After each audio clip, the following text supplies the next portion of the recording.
The U.S. is withdrawing from 66 international organizations, 31 of which are tied to the United Nations. The State Department says that these organizations are redundant, poorly run, or captured by foreign interests, and in some cases, openly hostile to U.S. policy. Secretary of State Marco Rubio wrote in a statement after the announcement, from DEI mandates to gender equity campaigns to climate orthodoxy, many international organizations now serve a globalist project rooted in the discredited fantasy of the end of history.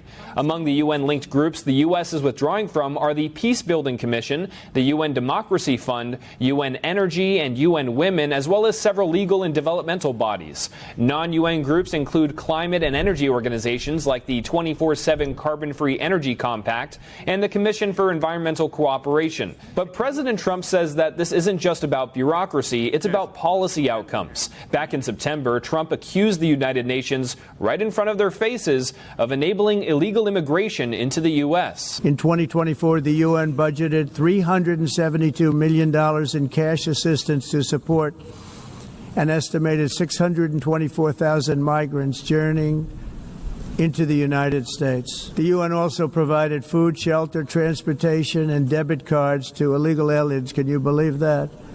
On the way to infiltrate our southern border. Trump has also taken direct aim at global climate initiatives, many of which are tied to UN frameworks and energy compacts that the U.S. is now leaving. I remember hearing about the carbon footprint, and then President Obama would get into Air Force One, a massive Boeing 747. He'd talk about the carbon footprint, we must do so. Then he'd get in and he'd fly from Washington to Hawaii to play a round of golf. This comes less than a year after President Trump also withdrew the U.S. from the UN Human Rights Council, which allows countries like China and Iran on the council despite their extensive human rights abuses. The administration says that this review is ongoing and more exits are possible. Reporting by Jack Bradley, NTD News.